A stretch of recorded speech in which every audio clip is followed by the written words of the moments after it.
que la superficie. Y la Tierra tiene un núcleo mucho más caliente. Digamos, ese núcleo puede tener temperaturas de más de 3000 grados. La superficie irradia en infrarrojo térmico porque la superficie tiene una temperatura más o menos de, no sé, 0 a 20 grados. ¿Okay? Entonces, lo que realmente estoy viendo es la temperatura de la superficie de los objetos. Lo que me dice la conductividad térmica es que tanto dentro del objeto se propaga el calor. Entonces, miramos otra vez el tema de la piscina. Esta piscina se calienta en el sol todo el día. ¿Ustedes han metido en piscinas en el mediodía cuando hace mucho calor y mucho sol?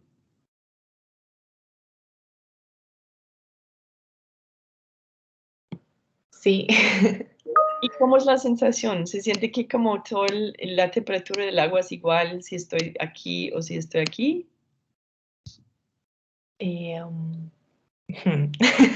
Piénselo porque yo creo que tienen esa memoria, solo que no se dieron cuenta. Creo que no, la verdad no recuerdo. No sé si mis compañeros se acuerdan. ¿Alguien se acuerda? Creo que arriba se siente más caliente, ¿no? Sí. Eso, o sea, cuando uno está en una laguna o una piscina, es como tibiecita el agua cerca de la superficie, y cuando uno se mete debajo o se sienten en los pies fríos, es porque aquí es más frío que aquí. Entonces, ¿qué pasa? Una demora entre el sol llega y calienta la superficie y eso tiene que transmitir todo el calor hasta el fondo eventualmente. ¿Okay? Un objeto que tiene conductividad muy alta va a calentarse por completo muy rápido. Si eso fuera, no sé, metal líquido, bueno, eso es un ejemplo que se puede mezclar, pero digamos, si la conductividad es muy alta, lo que pasa es que el sol llega y rápidamente calienta todo eso. Pero entonces la superficie no va a llegar a una temperatura tan alta porque la conducción del calor lleva todo hasta el fondo. Entonces, ¿qué pasa? La cosa que tiene más alta temperatura en la superficie va a radiar como un objeto más caliente, ¿sí? Y entonces, ¿qué pasa? Si yo tengo una alta conductividad, significa que el sol puede intentar calentarlo todo el día, pero como esa energía va a todo el cuerpo, la temperatura superficial no se calienta tanto, comparado con algo donde el sol llega aquí y calienta esa parte y calienta esa parte y toda la energía queda después de todo el día en una franjita de 2 centímetros y nunca llega aquí. Entonces, ¿cuál es el efecto? El efecto es que eso cambia su temperatura más rápido. Llega el sol, lo calienta rápido. Y luego se mete el sol y todo eso está radiado en el espacio en poco tiempo. Si miro el que tiene conductividad alta, yo tengo que disminuir la temperatura de todo este cuerpo con una combinación de radiación de la superficie y conducción aquí, y radiación de la superficie y conducción aquí, y demora mucho. Entonces, si miro esa ecuación, la resistencia de los objetos de cambiar su temperatura superficial tiene que depender de la capacidad térmica, pero también de la conductividad, porque la conductividad me dice si toda la energía fue adentro o si toda la energía quedó en la superficie y se puede radiar de la superficie más rápido. Entonces, esto va a perder calor más rápido que el otro. ¿Qué implica para un sensor? Lo que necesito hacer entonces es tomar una foto al momento, no sé, 10 minutos después de que se meta el sol. Algunos objetos ya van a empezar a enfriar y otros que van a quedar muy calientes. Si miro a la medianoche, todavía algunos objetos muy calientes. Al fin de la noche, las cosas deberían de pronto estar acercando a la misma temperatura, pero si hay una inercia térmica muy grande de un objeto, igual puede quedar como medio caliente toda la noche. Yo creo que tengo aquí aquí. Entonces, aquí son algunos ejemplos. Si yo tomo una foto a las 4 de la mañana, La temperatura de los objetos puede ser más parecidos entre sí. Pero al momento que se levanta el sol, algunas cosas se disparan en su temperatura y otros que muy lentamente se calientan. ¿Sí? La capacidad calorífica, por ejemplo, los metales es muy altos. Su conductividad es alto, entonces la energía térmica es muy grande para un objeto metálico. Si miro rocas y suelos en general, tienen muy poca energía térmica. Entonces, por eso si me siento, estoy en una salida de campo y estoy buscando dónde sentarme, prefiero sentarme en el suelo que en una roca. ¿Sí? Y entre la roca negra y blanca, yo me siento en la blanca porque independientemente de la capacidad térmica, la roca negra absorbe más calor y sube más su temperatura por eso.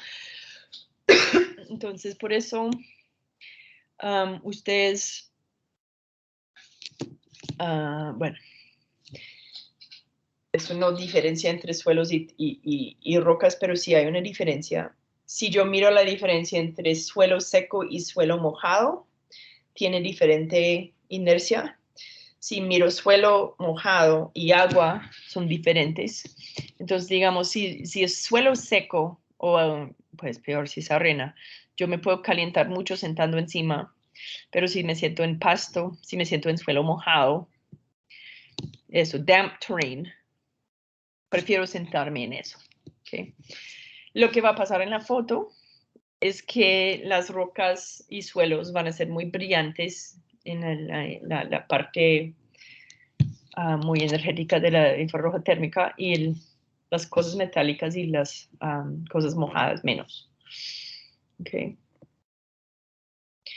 Entonces, eso nos permite ver ciclos de día y noche y eso nos permite ver qué objetos son, porque si solo tomo una foto aquí, yo digo, bueno, hay objetos de pronto con diferentes emisividades o de pronto con diferentes temperaturas.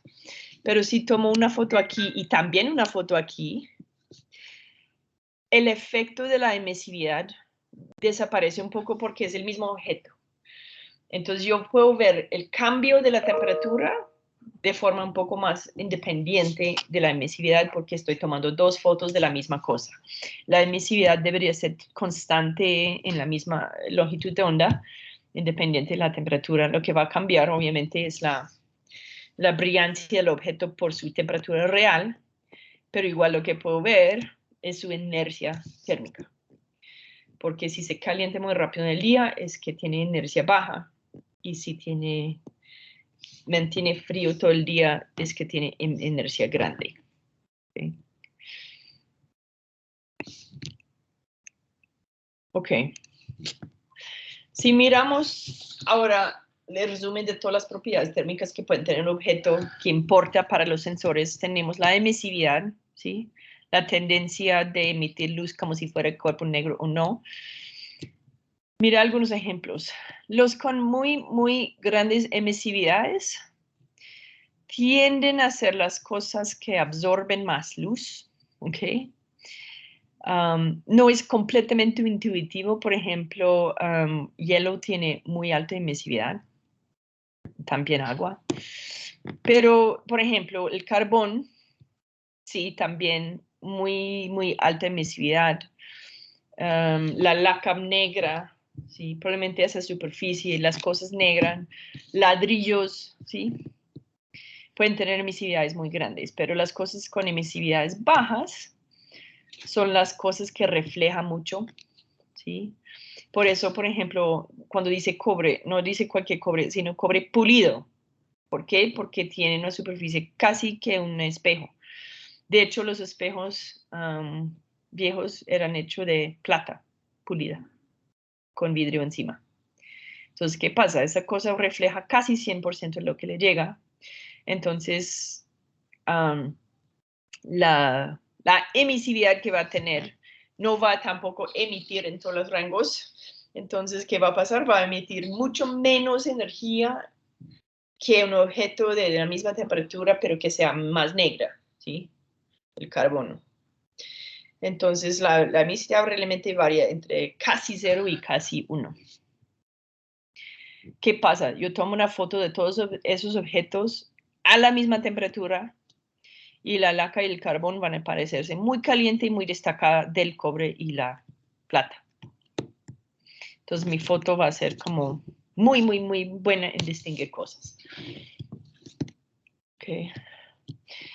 Hay una etapa de calibración que hay que hacer porque, como pueden imaginar, no me importa tanto la temperatura absoluta de todo. Yo no quiero tomar una foto cuando hace 20 grados y tomar otra foto cuando hace 30 grados y tener la segunda foto saturada. Entonces necesito calibrarlo un poco para tener comparativos. Entonces, por ejemplo, en esta cosa de los caballos estamos mirando un fondo frío y los caballos calientes. Pero si tomo una foto de, no sé, magma, no quiero que toda la foto salga blanca. Entonces yo todavía puedo hacer una calibración. Pero la idea es básicamente, yo quiero distinguir objetos. Y eso, voy a ver un ejemplo. Ok. Imagínate, yo tomo una foto de las montañas. ¿Qué voy a ver? Bueno, vamos a volver. Porque les voy a dar no un quiz, sino otro problema. Yo estoy en una región montañosísima y llega un sensor térmico y tomo la foto de las montañas. Vamos a asumir que tengo solo un tipo de cosa, un granito.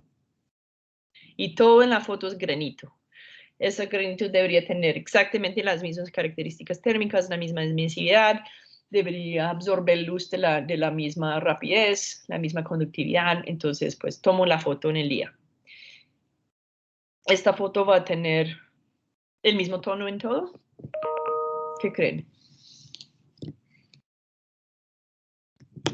Mismo objeto. Ok. ¿Por qué, Juan Pablo? Ah, no, tú estás diciendo sí a otra cosa. Lo siento. Eso ya vi la hora. Yo tomo la foto del mismo objeto en el mismo ambiente, con las mismas características térmicas. Tomo la foto no sé, a las 3 de la tarde. ¿Va a tener una foto simplemente del mismo tono? Igual, igual, igual. ¿Qué creen?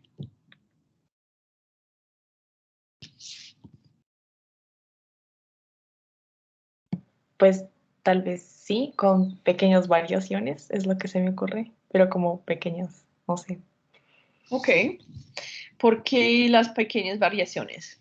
No, pues no sé, de pronto, si es, no sé, de pronto si es una montaña, de pronto por la pendiente puede tener diferentes temperaturas, no sé cómo qué es lo que se me ocurre, tal vez pueda tener diferentes variaciones. Exactamente, eso es. Si yo tengo, o sea, yo voy a una salida de campo, ¿qué lado de la montaña quiero subir? Pues la parte en sombra. Primero porque no quiero meterme en el sol, pero segundo, la roca va a ser menos caliente. Entonces, el hecho de que hay una parte de la roca expuesta al sol y otra parte de la roca no expuesta al sol, significa que realmente la temperatura de ese lado de la montaña, la roca va a ser más caliente que la roca en la otra. Recuerden nuestra roca negra y roca blanca en el sol. El sol por radiación calienta los objetos, independiente un poco de lo que está pasando en el ambiente, porque también hay transmisión por conducción y el objeto si lo caliento también va a perder calor constantemente, pero en general si estoy en el sol, la superficie se caliente más que en el lado de sombra. Entonces espero tomar esa foto y ver en las sombras más fría, ¿cierto? Son las pequeñas variaciones. ¿Qué pasa si no me interesa la topografía, pero me está confundiendo porque tomo la foto y veo esas variaciones y no quiero confundir eso con diferentes rocas o diferentes emisividades? Entonces vuelvo a tomar la misma foto en la noche. ¿Qué cree que va a pasar ahí?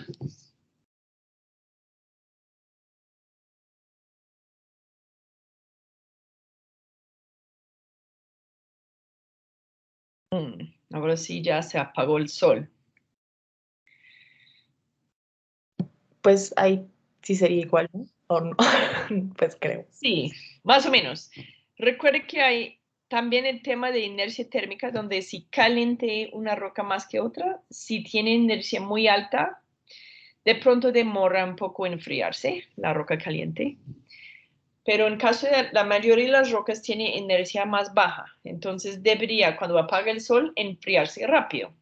Si eso pasa, en la medianoche yo debería tomar esa foto y no ver nada de diferencias donde hay sombras o no sombras. ¿Okay?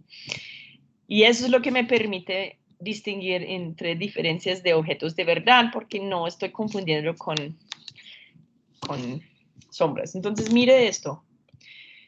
La parte de arriba es una foto tomada en el día de una región montañosa de las Atlas Mountains. Y la misma cosa, pero en la noche. Obviamente todavía hay diferencias en los objetos que hay, pero yo perdí esa definición topográfica que viene de solo sombras. Mira esa línea que pasó por la parte blanca ahí arriba. Desapareció por completo porque era un efecto de sombra. Lo que veo abajo es básicamente más, yo no veo las rugosidades, yo lo que veo son áreas con diferentes aparentes temperaturas. Eso puede ser variaciones en emisividad porque son diferentes objetos. Pues también tener algunos casos donde hay objetos de alta inercia térmica, entonces no se enfría tanto como otras partes. Pero yo creo que lo que estás sobre todo viendo es diferencias de emisividad de verdad en el segundo, mientras en el primero está todo enredado con efectos de sombra. Okay. Entonces, básicamente, yo borré la topografía. Okay. Elevación. ¿Qué pasa? Yo estoy en una montaña. Yo, si quiero llegar a la cima donde hay nieve, me toca poner ropa caliente porque la temperatura baja y baja y baja. Hay un estimado que dice que más o menos 6.5 grados por 100,000 metros de elevación. Hagamos el experimento. Si ustedes están ahora en Bogotá, estamos a 2.600 metros. Si lo comparo con el nivel de mar, entonces debería tener 6.5 por 2.6. So aquí son como 15, no, 16, 17 grados más calientes que al nivel de mar. Entonces, si hace 15 grados en Bogotá, estamos esperando que hace más de 30 en Melgar. Eso sí cuadra, ¿no? Entonces, ¿qué pasa? Si yo estoy tomando una foto de unas montañas, independientemente de las sombras, la topografía me da regiones más frías arriba que las partes abajo que son más calientes. ¿Cierto? Ahora van a estar convencidos que no se puede hacer nada con imágenes térmicas, porque así parece. ¿Sí? No es grave, lo que me tocaría hacer es una corrección. Hola, Estefanía. Bienvenida. Hola, profe, mira que se me acabó de cerrar el parcial de geodinámica, ¿te lo puedo enviar por el correo? Sí, por favor, si no funciona el link, envíamelo por correo. Gracias. Entonces, eso es el problema. Yo digo, bueno, es que las cosas objetivamente van a siempre ser más frías, más arriba que en la montaña que abajo. Pero si yo tengo una topografía digital, eso se corrige de una vez. Yo lo que hago es aplicar un cambio de 6.5 grados por kilómetro de altura para corregir mi imagen. ¿Sí? Entonces, la topografía se puede eliminar la parte de sombras tomando fotos de día y noche, y la parte de elevación yo lo puedo hacer con un modelo, básicamente. ¿Okay? Bueno, ustedes saben que el viento y las nubes también tienen sus propiedades térmicas. Yo me enfrío mucho en el viento, ¿por qué?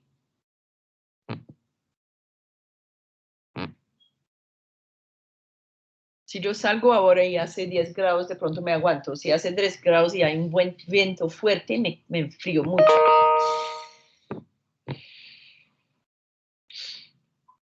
Hay un efecto aquí que cuando las cosas por conducción pierden calor a sus alrededores, forman su propia cobijita. Es decir, si yo tengo una roca que está transmitiendo calor por conducción al aire alrededor, y el aire está muy tranquilo.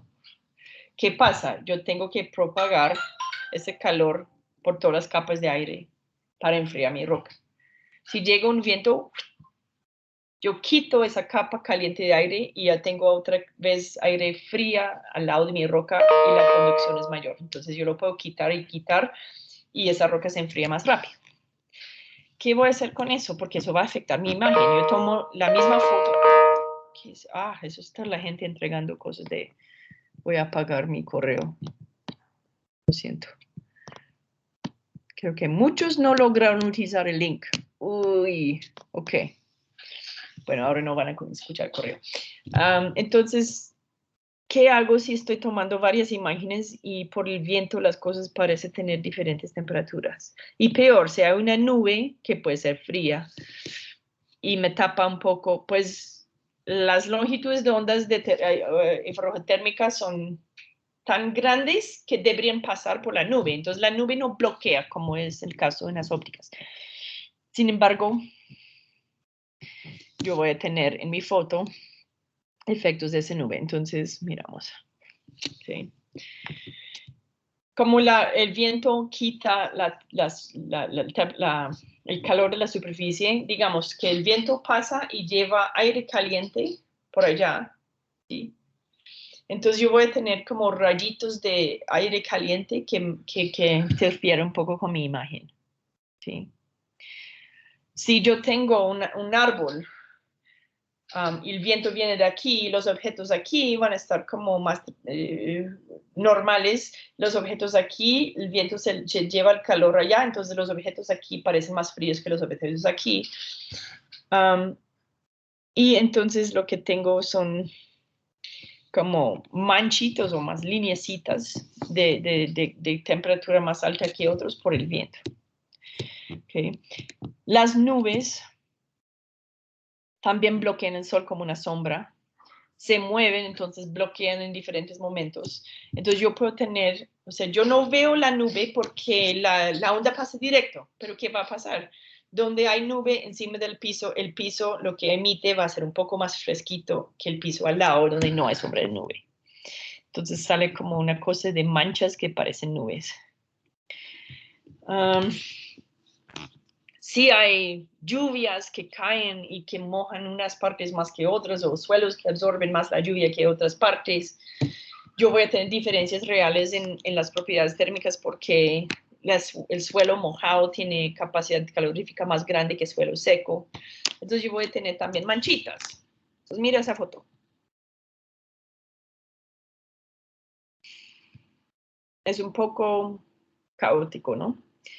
Pero lo que uno puede ver, ojalá, son ciertas cosas. Es la misma área, exactamente. A la izquierda tenemos la foto en el día y en la izquierda, a la derecha la foto en la noche. ¿Y cuáles son las diferencias que se destacan fuertemente?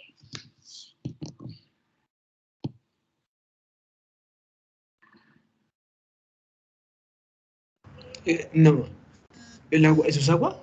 No, está brillando mucho en la derecha. Esa es la pregunta.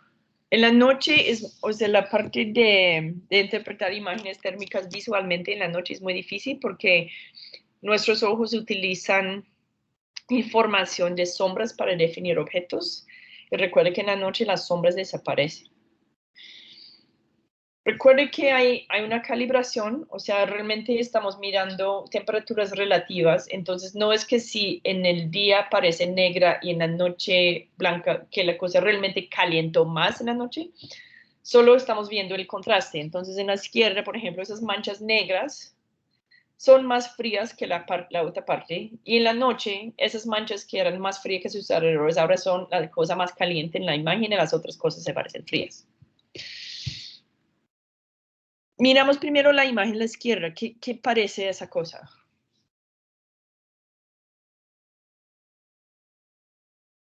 Es una ciudad, es una escena de naturaleza. Si es escena de naturaleza, ¿hay agua, montaña, hay vegetación o no? ¿O qué creen?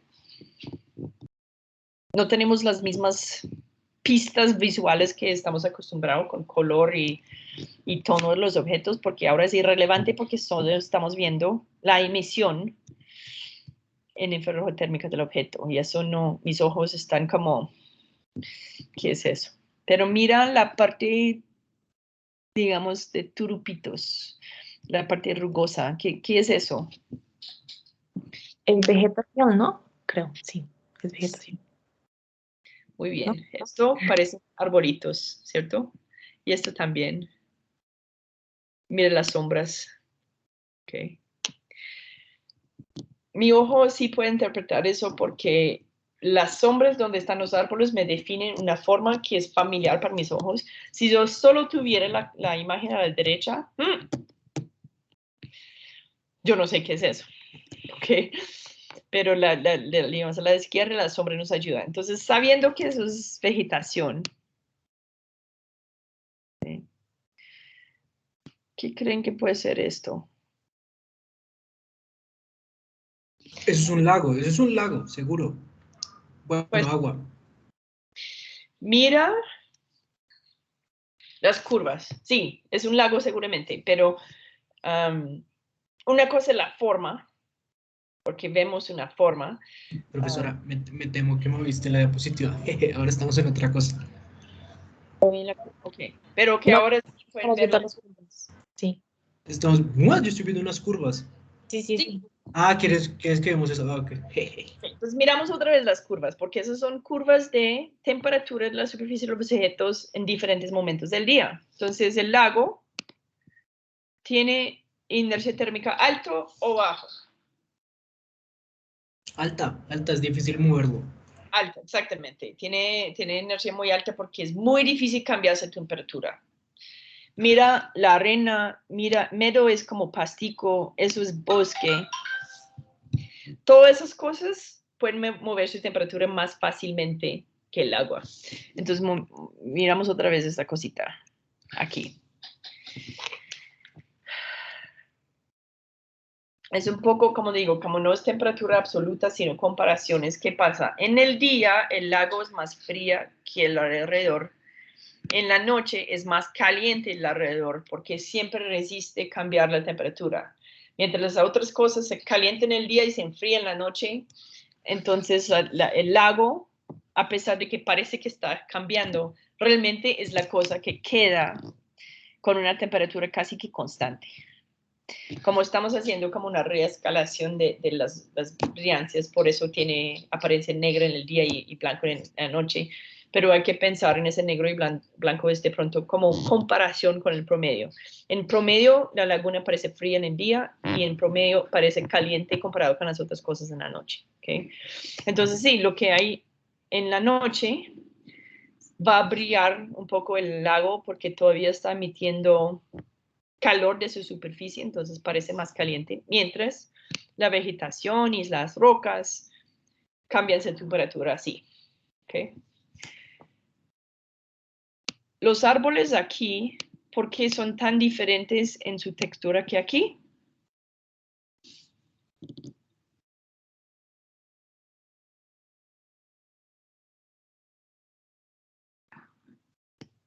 Mire, perdimos toda esa textura de árboles aquí. Se volvió todo gris. La carretera, interesantemente, también mantiene su calor. Esta carretera parece más brillante que esta carretera. ¿Será que uno estaba en sombra? Toda esa textura que vemos en los árboles no es porque son árboles individuales, sino porque produce sombras. Si yo tomo la misma foto en la noche y se van todas las sombras y no puedo ver árboles. Yo veo lineecitas que probablemente tienen que ver con viento. Sí. Pero la diferencia me dice, bueno, es que los arbolitos tienen inercia baja y el agua tiene inercia grande.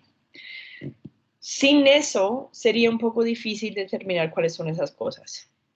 ¿Sí? ¿Cómo qué es eso?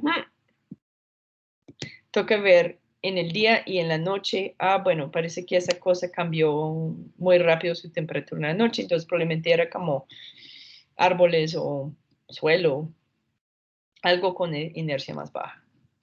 Okay. El agua, bueno, el agua es un poco complicado porque depende de si está moviendo o no, y no sé si tengo una foto del agua. No tengo. Mira en el texto de Gupta el caso especial del agua en el sentido de que como el agua es líquido, se puede mezclar. Okay. Entonces, recuerde que el agua por tener conductividad baja debería tener inercia más baja, pero si por mezclar yo puedo aumentar un poco el movimiento de calor adentro del cuerpo, yo puedo tener el agua más caliente por más tiempo. Okay. Y entonces es un poco, hay una diferencia entre agua plana y quieta que agua que mueve como un río. ¿Sí? Es una complicación adicional en la interpretación.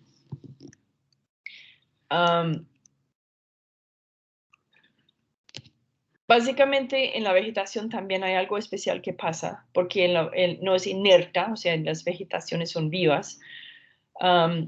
Recuerde que como nosotros sudamos, también las plantas transpiran, entonces en el día es difícil un poco subir mucho la temperatura de la planta a pesar de que tiene baja inercia porque se enfría solo con transpiración. Okay. En la noche si no está haciendo transpiración, pero como tiene humedad en sus hojas, puede guardar calor por la misma razón que el agua guarda calor, que tiene capacidad térmica grande.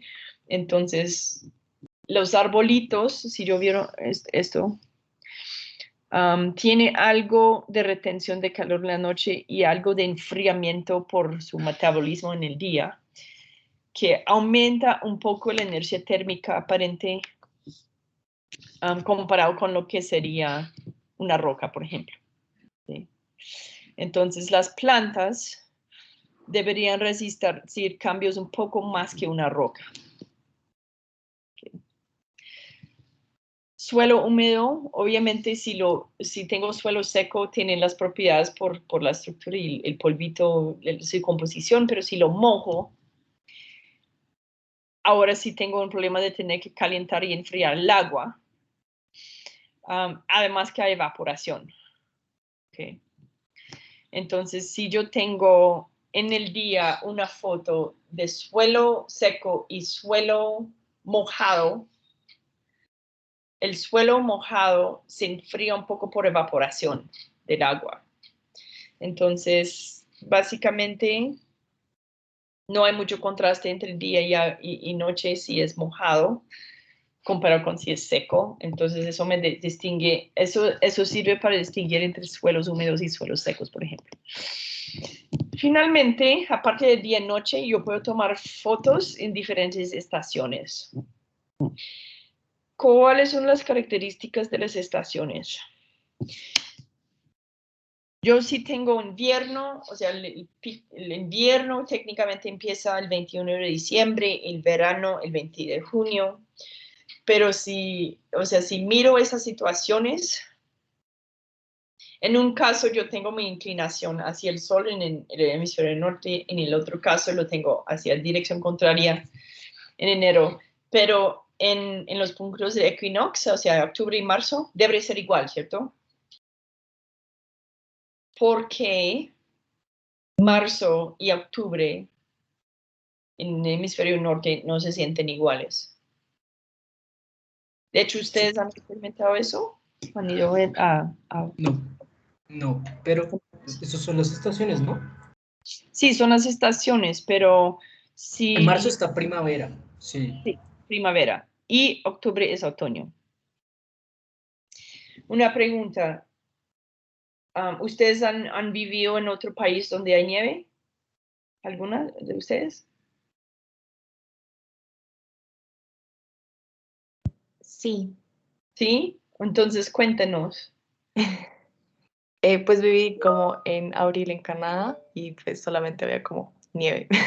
Solo nieve. Pues en Sí. invierno. Ok. Pero ¿Alguien abril no es un año? primavera porque tiene nieve.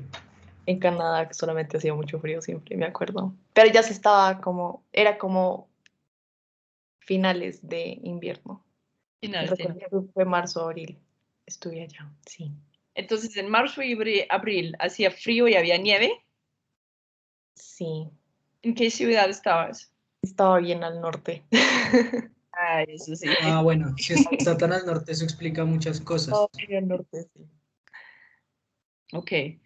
Yo antes de venir aquí vivía en Edmonton.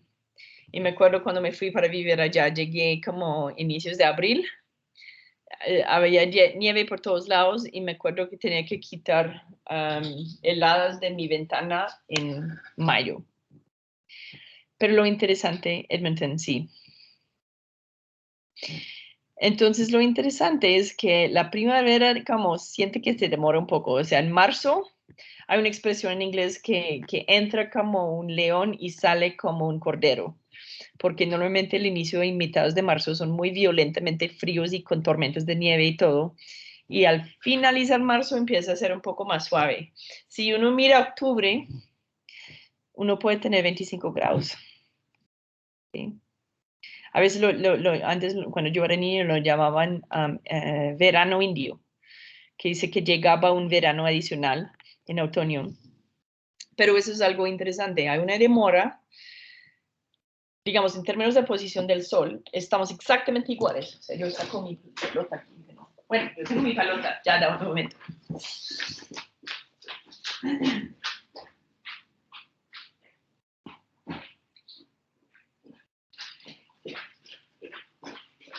¡Ja! Si voy a encontrar la otra pelota sería perfecto porque eso sería la Tierra. Pero yo estoy aquí en el hemisferio norte, está inclinado el sol está aquí. Si yo doy toda la vuelta, ahora es invierno en el hemisferio norte porque está inclinado como hacia allá, pero en marzo y octubre es igual, exactamente igual. Tengo la misma distancia al sol, tengo la misma inclinación con respecto al sol porque está como paralelo. Debería tener exactamente el mismo clima en marzo y octubre. Entonces, ¿por qué no? Las cosas cuando van a enfriar demoran en enfriarse porque ciertas cosas no se calientan rápido. Nosotros en Canadá nos gusta nadar en lagunas, hay miles y miles, de hecho yo creo que hay más de 1 millón de lagunas. Entonces la gente en el verano, cuando tienen de vacaciones, van allá para nadar en lagunas. Si uno va en mayo, nadie se mete al lago. Uno espera hasta agosto y así se puede meter en el lago. Entonces, esa inercia térmica no es solamente de día y noche, sino puede demorar mucho rato respondiendo al aumento de la temperatura ambiental.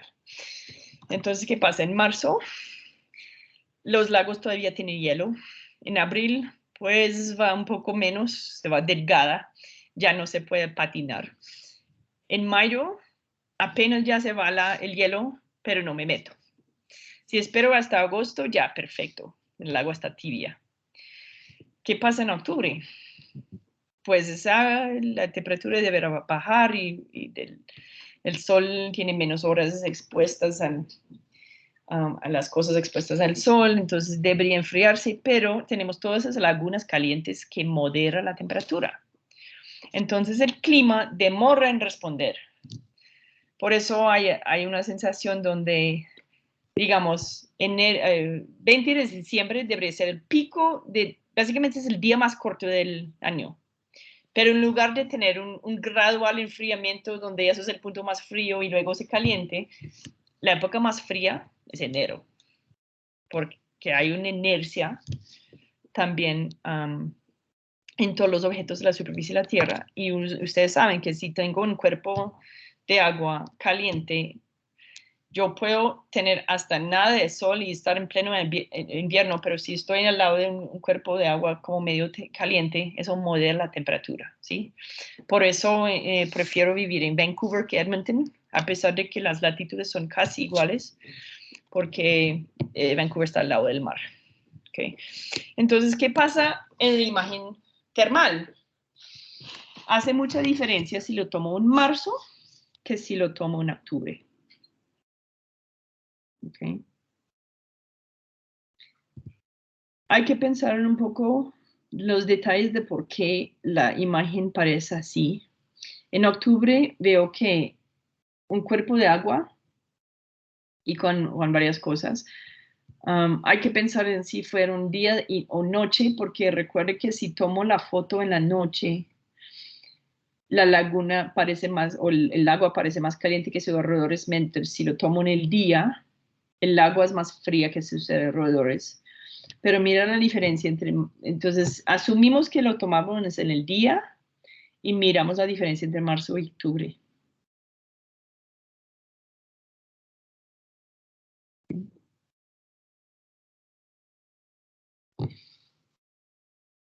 ¿Qué puede explicar eso? En marzo, ¿qué todavía tengo en las lagunas? Hielo posiblemente. Sí. Entonces, yo tengo que interpretar mis imágenes no solamente en términos de qué objetos son, sino pensando en día o noche y también en temporada. Parece un poco desesperante, ¿cierto? Yo cómo voy a interpretar qué roca es con toda esa variación de posibilidades. Me toca sí o sí tener otra información. En el caso de las variaciones topográficas, por ejemplo, ya dijimos que con un modelo de la topografía real yo puedo calibrar mi imagen. Si yo tengo un entendimiento de las estaciones, yo puedo calibrar un poco cómo es la condición en marzo comparado con octubre para calibrar mi imagen. Y hay algo que ustedes van a ver con Astro. Si yo quiero hacer geología con un sensor remoto, no me sirve solo tomar imágenes termales. ¿Okay? Lo que me toca hacer es tomar imágenes combinadas. Okay. Si ustedes quieren ver un estudio chévere, hay un estudio que se llama Geological Remote Sensing Field Experiment. Yo creo que el link está, bueno, me toca poner el link en la presentación online, porque esa cosa, no, bueno, no sé si me permite.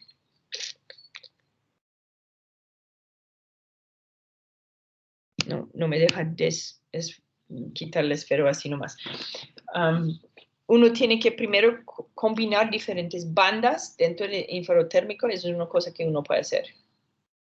Pero uno también puede hacer compuestos de diferentes bandas visibles con térmicos.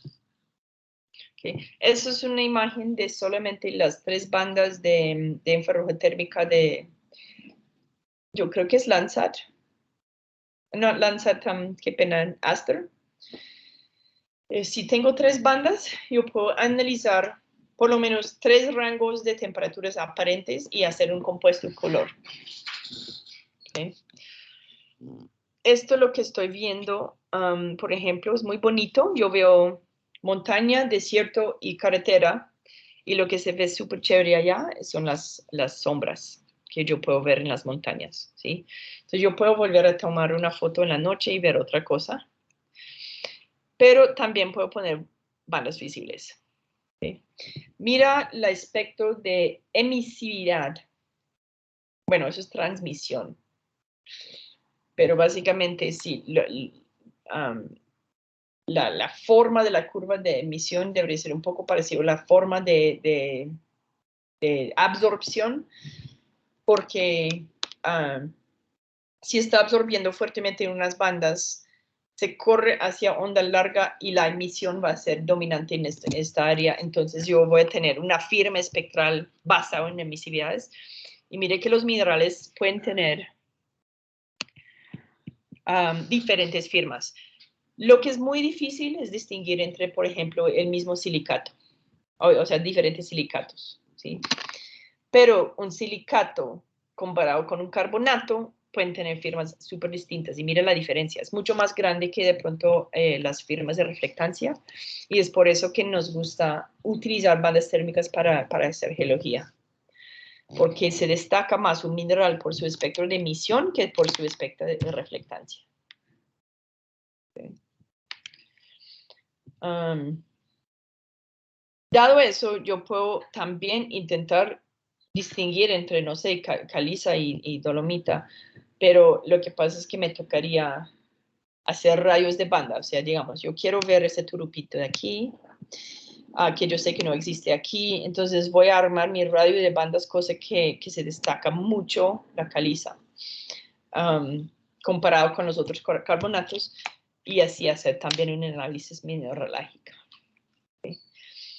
Hay papers donde ellos sugieren compuestos de color y diferentes bandas, porque mucha gente ha investigado ese tema de cuáles son las mejores radios de bandas y compuestos de color de infrarrojotérmico para distinguir minerales. Y se puede hacer hasta mapeo geológico.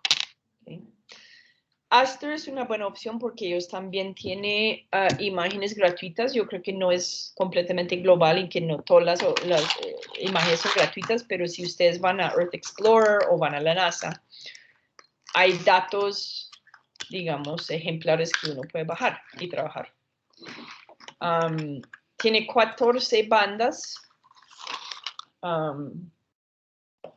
3 de los cuales son infrarrojotérmica nomás. Recuerde que infrarrojotérmica se puede poner como varias bandas y que cada banda va a tener una característica de identificar más objetos de diferentes temperaturas más que otros. O sea, la más caliente va a ser en el infrarroja más corta y las cosas más frías en infrarroja más larga.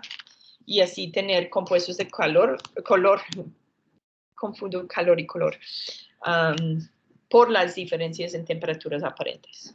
¿Okay? Entonces, si quieren trabajar con Aster, háganlo porque eso tiene una capacidad muy bonita de hacer geología y les voy a mostrar unos ejemplos. ¿Okay? Esto es un compuesto de calor de Aster en las mismas montañas Atlas que les mostré en el ejemplo de topografía. Y mire qué se puede hacer ahí. Yo puedo ver diferencias entre carbonatos y silicatos, por ejemplo. Se puede ver todos los plegamientos, se puede ver como toda la forma de la montaña. Yo no veo sombras, yo lo que estoy viendo realmente son diferencias en litología y eso también me permite ver estructuras porque en las estructuras yo voy a ver los bordes plegadas de las diferentes unidades. Okay. Entonces la mineralogía de las rocas es muy sensible a variaciones en las propiedades térmicas. Okay. Ese me gusta mucho. Eso es en los Andes Central. Y lo que uno puede ver es diferencias entre las rocas volcánicas se destacan, pero además uno puede ver flujos más viejos y flujos más jóvenes de lavas y eso. ¿Sí? Yo diría que los sensores termales son los más espectaculares para hacer temas de geología. También se aplican a muchas otras cosas, ¿sí? Uno puede ver glaciares, por ejemplo, la diferencia en emisión del hielo y nieve comparado con agua nos permite ver exactamente términos de cada glaciar. Nos permite medir, y eso es un poco traumático, medir los cambios en el tiempo, ¿sí? de la cantidad de hielo que hay. Si ustedes van a Canadá en la parte de Parque de Jasper, uno puede ver, ellos pusieron marcadores donde van los glaciares y ahora sí queda un pedacito nomás del glaciar original. ¿Sí? Imagínate que el glaciar en 1986 estaba aquí, en 1900 era como más allá, o como así. Y uno va ahora y ya se ve en la distancia, y como aquí arriba, la carretera pasa por como aquí, y uno necesita binoculares para ver dónde inicia el glaciar. Entonces, los sensores térmicos también son buenos para eso. Aquí, obviamente, donde hay roca expuesta es mucho más fácil. Si ustedes quieren hacer un estudio así en Colombia, recomiendo La Guajira. Aparte de ser como muy interesante allá tectónicamente, uno puede ver litologías y intentar ese tipo de clasificación. Entonces aquí lo que hicieron fue 3 bandas de infrarrojo térmico en RGB, ¿sí? Si yo hago una clasificación como lo que ustedes están haciendo ahora con imágenes ópticas, yo puedo hacer un mapita de mineralogías. Okay.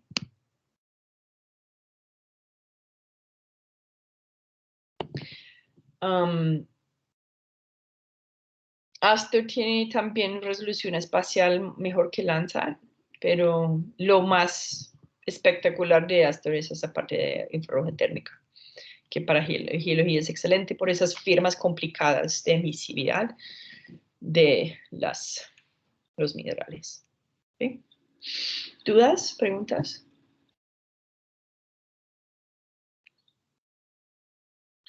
Puedo hacer análisis de componentes principales. Recuerda que hace el análisis de componentes principales. Cuando estamos hablando de imágenes ópticas, el contraste en alto y bajo brillancia, intensidad de luz reflejada, es muy, muy destacada en el primer componente principal porque es literalmente el eje con más variabilidad. Y eso es muy indicador de las partes más correlacionadas. Digamos, si yo tengo una correlación entre bando 1 y 2 y 3, esa línea de más correlación que hay es donde hay sombras y no sombras. Entonces, el componente principal me va a resaltar la parte que está en sol y disminuir la parte que está en la sombra muy fuertemente. Yo puedo hacer lo mismo con bandas térmicas porque las bandas térmicas también varían en la emisión por temperatura, por tener sombra o estar expuestos al sol. Entonces, todos los mismos trucos que hice con imágenes ópticas, yo puedo hacer con imágenes termales. Si hago un compuesto de color de componentes principales, yo veo algo que parece un alien porque no parece un terreno, pero se resaltan cosas donde hay, o sea, hay contrastes de temperatura muy fuertes que se salen. Y si uno mira, digamos, los componentes principales 4 a 6, ese contraste desaparece, las diferencias en color se disminuyen un poco. Ok. Unas palabras finales sobre los sensores térmicos porque son costosos. Ustedes pueden imaginar si tengo un sensor que está recibiendo radiación por la temperatura de las cosas, que el sensor mismo tiene una temperatura que puede interferir y activar el sensor.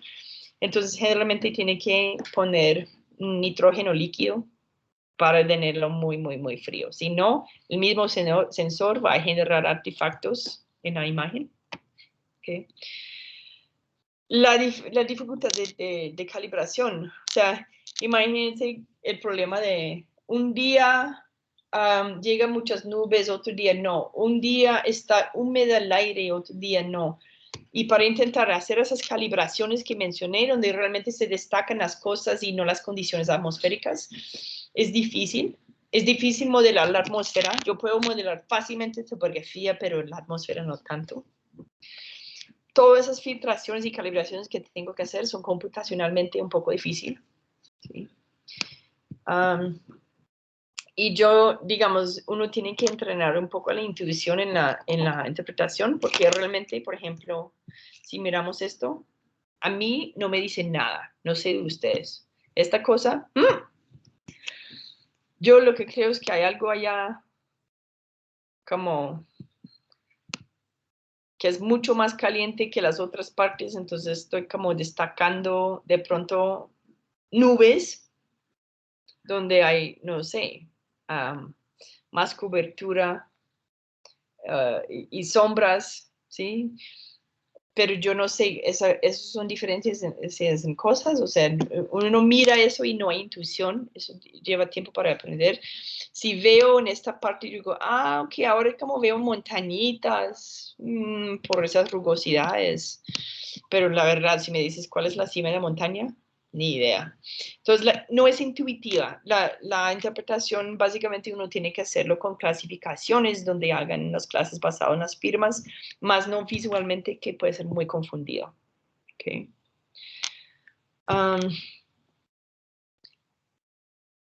El agua que ya mencionamos, o sea, si el agua fluye o no fluye, si es hondo o no es hondo, eso es, o sea, complica un poco la interpretación de qué temperatura tiene el agua. Entonces, ¿qué hay que hacer? Yo creo que lo hice en mal orden.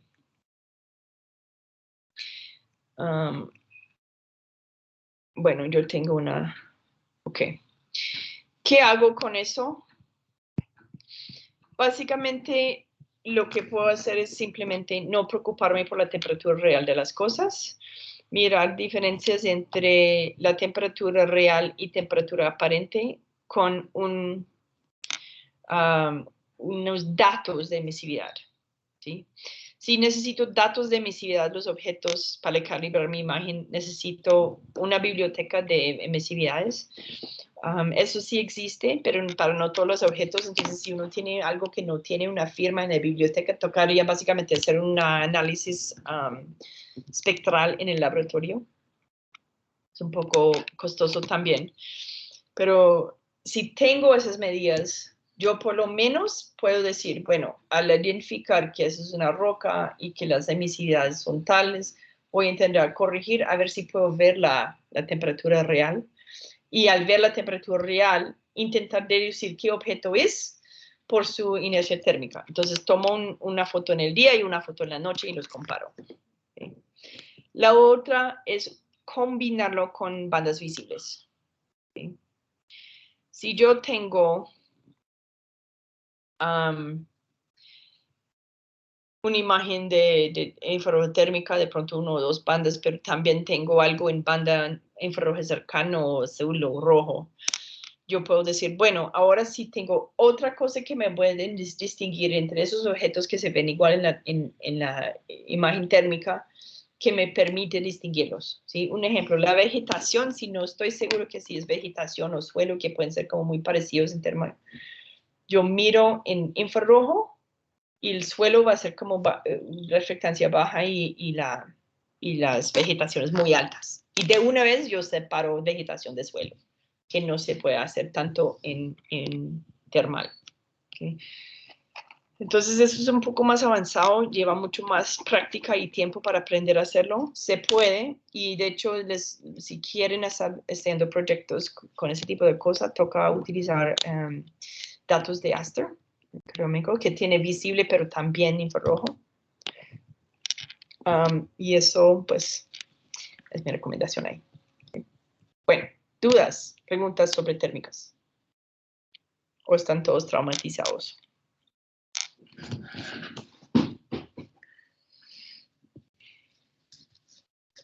Entre más datos pueden tomar de las propiedades térmicas en el lab, más puede hacer uno con eso. Y esos mapas espectrales de geología, ustedes mismos lo pueden hacer. Lo que toca es saber hacer los compuestos interesantes. ¿Okay? Muy bonito. Para la corrección de topografía existen muchas bases de datos con información topográfica. Ustedes, yo no sé si han visto, hay lo que se llama modelo digital de elevación, DEM. Aster tiene uno, pero también hay uno de radar, que es de Shuttle Radar Topography Mission. Ahora también hay algo que se llama Tandem X, que es de Alemania, donde hicieron una constelación de satélites de radar y basado en eso construyeron topografías. Cuando hablemos de radar la próxima semana, ustedes van a ver cómo se hace, porque uno puede hacer topografía mucho mejor con radar y van a ver por qué, que es como chévere. Pero uno puede utilizar esto, por ejemplo, para quitar el efecto de elevación en sus imágenes. Entonces, eso es otro filtro que hay que aplicar. Pero las aplicaciones son muchas. ¿Okay? Se puede utilizar para el clima porque yo puedo, por ejemplo, mirar diferencias en la temperatura superficial del mar y hasta predecir una temporada de huracanes más bravas. Y de hecho ellos hacen eso en la noticia, ¿no? Estamos anticipando una temporada de huracanes muy terribles. Es porque están midiendo la anomalía en la superficie del mar de la temperatura. ¿Ok? Cualquier interrupción en el ciclo de vida de las plantas o tipo de planta o densidad de las plantas, eso va a afectar la transpiración y por lo tanto la respuesta térmica de las plantas. Entonces se puede utilizar para estudios también de bosques y eso. Volcanes, sí, lo que pasa es que uno puede ver puntos calientes dentro o cerca de la superficie del volcán que están transmitiendo como a una superficie más caliente. Y recuerdo esa imagen que vieron al inicio con la mancha roja en mi volcán. Eso no se ve invisible. Si digamos la reflectancia de la roca no cambia tanto con la temperatura de la roca, pero si cambio la temperatura de la roca se ve de una vez en infrarroja térmica. De hecho, utilizan eso para monitorear los puntos calientes en incendios de bosque y también digamos, de lava cerca el magma dentro del volcán, pero cerca de la superficie. También uno puede trazar dónde va la lava cuando como todo parece gris desde arriba. Temas de inundaciones. Donde hay agua y no hay agua, ese contraste es muy fuerte en infrarrojo térmico. Entonces, si uno quiere ver como la llanura de inundación, cuando hay agua y cuando no hay agua, a veces el agua no sale como una superficie lisa así, sino está metido en vegetación, está metido en bosque, está metido en el suelo. Esa humedad se puede ver más fácilmente en imágenes térmicas. Obviamente cualquier cosa que ve con el ciclo de agua, porque el agua tiene su característica muy especial entre día y noche en su respuesta térmica. Geología, ¿sí? Suelos y rocas. Entonces, hay muchas posibles aplicaciones. Lo difícil realmente es el procesamiento de interpretación, que yo no sé si Geomática tiene ese modelo. Y tampoco por este lado no pensé en preguntarle a Camilo si ese que les mostró de Google Earth Engine, si tiene. Yo creo que sí, pero me tocaría preguntarle. O tienen que ingresar a Google Earth Engine a mirar. Okay. Bueno, se acabó lo de térmica. Yo no les voy a poner a procesar imágenes en el curso. Si les interesa, sería una posibilidad de proyecto de tesis. Lo difícil va a que se conseguir las imágenes, porque yo, por ejemplo, no he encontrado una serie de muy buenas imágenes a bajo costo para utilizar en el curso. Seguramente ahora están, o sea, si la gente publica cosas y sueltan esas imágenes, se puede utilizar. Mira de Astor es el que más posiblemente tenga, ¿okay? Si les interesa. La próxima semana vamos a empezar Radar, que es mi favorito. Es menos intuitivo, pero es poderoso. Uno puede hacer cosas muy interesantes con el radar. ¿Listo? Ok. Vinieron pocos hoy y no sé si fue por el traumatismo de geodinámica hoy o si están cansados, porque yo creo que son unos 7 personas y hay 23 en el curso. Entonces no sé si ustedes saben algo de dónde fueron el trauma. Bueno, para los que acaban de salir de geodinámica, ¿qué tal les parece? ¿Muy traumático?